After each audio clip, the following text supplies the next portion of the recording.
تخيل كده يا دكتور زي حواس عالم الآثار المصري اللي طول عمره بيقول مفيش حاجة اسمها لعنة الفراعنة يعترف بنفسه من كام يوم في برنامج على الهوا ويقول: لما انا حاولت اعمل سيت سكان لموميا توت عنخ امون، خدنا الجهاز رحنا الاقصر، السواق بتاع العربيه فرمل على عيل كان هيموته، قال لك دي لعنه الفراعنه بدات توت عنخ امون. اختي كلمتني في التليفون تقول لي ان جوزها توفى، وانا بنزل من العربيه قال لي الوزير جاله ازمه قلبيه وخدوه مستشفى دار الفؤاد.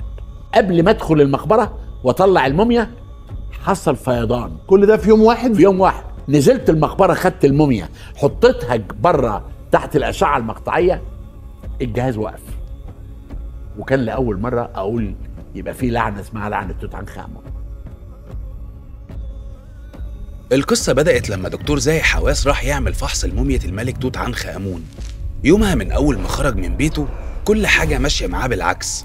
عربيته عطلت من غير سبب وهو في طريقه للمتحف، وبعدها بدقايق جاله تليفون إن في حد قريبه توفى فجأة، وقبل ما يعمل الفحص على طول عمل مداخلة في التلفزيون الياباني واتكلم عن الفحص.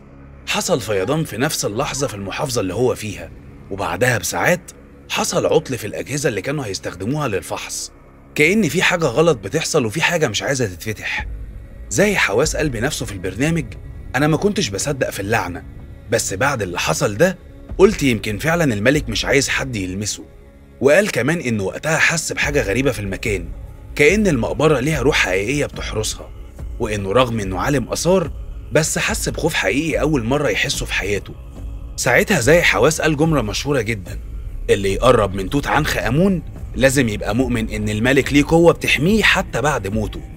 وبعد كل اللي حصل المذيع سأله وبيقول له: يعني دلوقتي يا دكتور زاهي أنت بتؤمن بلعنة توت عنخ آمون؟